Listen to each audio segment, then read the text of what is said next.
T20 உலகக்கோப்பை கிரிக்கெட்டில் மேற்கிந்திய தீவுகளுக்கு எதிரான சூப்பர் 8 சுற்று போட்டியில் 3 விக்கெட் வித்தியாசத்தில் வெற்றி பெற்று தென்னாப்பிரிக்கா அணி அரையிறுதி சுற்றுக்கு முன்னேறியுள்ளது.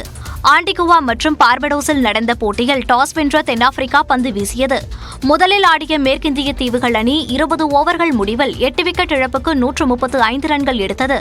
136 ரன்கள் இலக்கை நோக்கி தென்னாப்பிரிக்கா ஆடியபோது மழை குறுக்கிட்டதால் போட்டி 17 ஓவர்களாகவும் இலக்கு 123 ரன்களாகவும் குறைக்கப்பட்டது. 16.1 ஓவர்களில் 7 விக்கெட்டுகள் இழப்புக்கு தென்னாப்பிரிக்கா 124 ரன்கள் எடுத்து வெற்றி பெற்றது. இந்த வெற்றியின் மூலம் குரூப் 2வில் 6 புள்ளிகள் பெற்றுள்ள தென்னாப்பிரிக்கா அரையிறுதிக்கு முன்னேறியுள்ளது. இதே குரூப்பில் உள்ள இங்கிலாந்து அணியும் அரையிறுதிக்கு முன்னேறியுள்ளது. மிகுந்த எதிர்பார்ப்பை ஏற்படுத்திய மேற்கிந்திய தீவுகள் அணி சூப்பர் 8 சுற்றுத் தொடரிலிருந்து வெளியேறியது. மேற்கிந்திய தீவுகளில் நடைபெற்று வரும் 20 ஓவர் உலகக்கோப்பை தொடரில் இங்கிலாந்து அணி அரையிறுதிக்கு முன்னேறியுள்ளது. பார்படோஸில் அமெரிக்காவுக்கு எதிரான போட்டியில் டாஸ் வென்ற இங்கிலாந்து முதலில் பந்து வீசியது. அமெரிக்க அணியின் நிதிஷ்குமார் அதிகபட்சமாக 30 ரன்கள் எடுத்த நிலையில் அந்த அணி அடுத்தடுத்து விக்கெட்டுகளை பறிகொடுத்தது. குறிப்பாக 19வது ஓவரை வீசிய இங்கிலாந்தின் கிறிஸ் ஜோர்டன் ஹாட்ரிக் உள்பட 4 விக்கெட்டுகளை வீழ்த்தி அசத்தினார். இது நடப்பு உலகக்கோப்பையில் 3வது ஹாட்ரிக்காக அமைந்தது.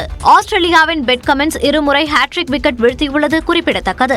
அமெரிக்க அணி 18.5 ஓவர்களில் 115 ரன்கள் மட்டுமே எடுத்த நிலையில் இங்கிலாந்து தொடக்க வீரர்கள் அதை 9.4 ஓவர்களிலேயே எட்டினர். கேப்டன் ஜாஸ் பட்லர் 38 பந்துகளில் 83 ரன்கள் குவித்தார். குறிப்பாக ஹம்சத் வீசிய ஓவரில் 5 சிக்சர்களை பறக்கவிட்டு அசத்தினார். 10 விக்கெட் வித்தியாசத்தில் வெற்றி பெற்ற இங்கிலாந்து குரூப் 2வில் இருந்து முதல் அணியாக அரையிறுதிக்கு முன்னேறியது. சென்னையில் உள்ள அம்மா உணவகங்களில் பணிபுரியக்கூடிய ஊழியர்களுக்கு தினக்கூலி ஊதியத்தை உயர்த்தி சென்னை மாநகராட்சி தீர்மானம் நிறைவேற்றியுள்ளது. சென்னை மாநகராட்சி முழுவதும் 392 அம்மா உணவகங்கள் செயல்பட்டு வருகின்றன. இதில் பணிபுரியக்கூடிய மகளிர் சுய உதவிக்குழு உறுப்பினர்களுக்கு நாள் ஒன்றுக்கு வழங்கப்பட்டு வரக்கூடிய தினக்கூலி ரூபாய் 300 ரூபாயிலிருந்து 325 ரூபாயாக உயர்த்தி வழங்க தீர்மானம் நிறைவேற்றப்பட்டுள்ளது. இதன் மூலமாக ஆண்டுக்கு சென்னை மாநகராட்சிக்கு 3 கோடி ரூபாய் கூடுதல் செலவாகும். கடந்த 8 ஆண்டுகளுக்கு பிறகு அம்மா உணவக ஊழியர்களுக்கு தினக்கூலி உயர்த்தி வழங்கப்படுகிறது. அண்மையில் அம்மா உணவக உட்கட்டமைப்பை மேம்படுத்த 5 கோடி ரூபாய் நிதி ஒதுக்கி பணிகள் தொடங்கப்பட்டதும் குறிப்பிடத்தக்கது. தமிழ்நாட்டில் நீலகிரி, கோவை மாவட்டங்களில் செவ்வாய் மற்றும் புதன்கிழமை கன முதல் மிக கனமழைக்கான ஆரஞ்சு எச்சரிக்கையை வானிலை ஆய்வு மையம் விடுத்துள்ளது. அந்த மையத்தின் அறிக்கையின்படி மேற்கு திசை காற்றின் வேக மாறுபாடு காரணமாக திங்கட்கிழமை நீலகிரி, கோவை, திருப்பூர், திண்டுக்கல், தேனி, தென்காசி, திருநெல்வேலி, கன்னியாகுமரி ஆகிய 8 மாவட்டங்களில் கனமழைக்கான மஞ்சள் எச்சரிக்கை விடுக்கப்பட்டுள்ளது. செவ்வாய்க்கிழமை திருப்பூர், திண்டுக்கல், தேனி, தென்காசி, கன்னியாகுமரி மற்றும் திருநெல்வேலி ஆகிய 6 மாவட்டங்களில் கனமழைக்கான மஞ்சள் நிற எச்சரிக்கை விடுக்கப்பட்டுள்ளது. இதேபோன்று செவ்வாய் மற்றும் புதன்கிழமை நீலகிரி மற்றும் கோவையில் கன முதல் மிக கனமழைக்கான ஆரஞ்சு எச்சரிக்கையும் விடுக்கப்பட்டுள்ளது.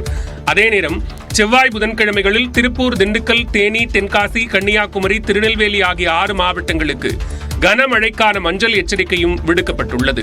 சென்னையில் புதன்கிழமை வரை மாலை அல்லது இரவு நேரங்களில் இடி மின்னலுடன் மிதமான மழைக்கு வாய்ப்பிருப்பதாகவும் கூறப்பட்டுள்ளது. மலிவு விலையிலே ஏதாவது கிடைக்கிறதா என்று பார்க்கிறார்.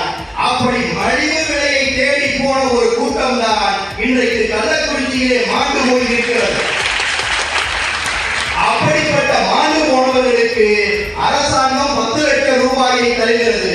இது எவ்வளவு ஒரு தீய முன்னுதாரணத்தை தமிழ் மண்ணிலே உருவாக்கி இருக்கிறது என்பதை நீங்கள் உணருங்கள். மதுரை மேலூரில் நடைபெற்ற நீரதிகாரம் என்ற நூல் வெளியீட்டு நிகழ்ச்சியில் நீதிபதி சுரேஷ்குமார் பேசிய காட்சிகளே இவை. 100 நாள் வேலை திட்டத்தின் மூலமாக தமிழ்நாட்டில் கிராமப்புற இளைஞர்கள் சோம்பேறிகளாக மாற்றப்படுவதாகவும் நீதிபதி சரமாரி குற்றச்சாட்டுகளை முன்வைத்தார். இந்த நிகழ்ச்சியில் IAS அதிகாரி ராஜேந்திரன், பட்டிமன்ற பேச்சாளர் பாரதி பாஸ்கர், பேராசிரியர் லோக மகாதேவி, விஜயா பதிப்பக உரிமையாளர் வேலாயுதம், எழுத்தாளர் வெண்ணிலா மற்றும் துருவம் அமைப்பின் நிர்வாகி பிரீத்தி முரளி உள்ளிட்டோர் பங்கேற்றனர்.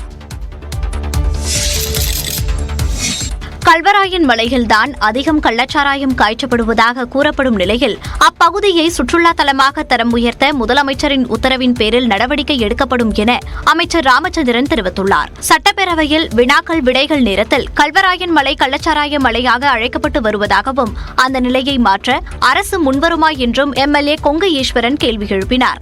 இதற்கு பதிலளித்த சுற்றுலாத்துறை அமைச்சர் ராமச்சந்திரன், கல்வராயன் மலை என்பது மிகவும் பிரசித்தி பெற்ற சுற்றுலா தலம் என்றும் அதை மேம்படுத்த நடவடிக்கை எடுக்கப்படும் என்றும் கூறினார். இது குறித்து நமது அரசின் நிதிநிலைமைக்கேற்ப முதலமைச்சர் அவர்கள் அவர்கள் உத்தரவை பெற்று அதை மேம்படுத்துவதற்கு உரிய நடவடிக்கைகள் எடுக்கப்படும் என்று தெரிவித்துக் கொள்கிறேன். நிதிநிலைக்கு ஏற்ப நடவடிக்கை எடுக்கப்படும் என்றும் அவர் உறுதியளித்தார்.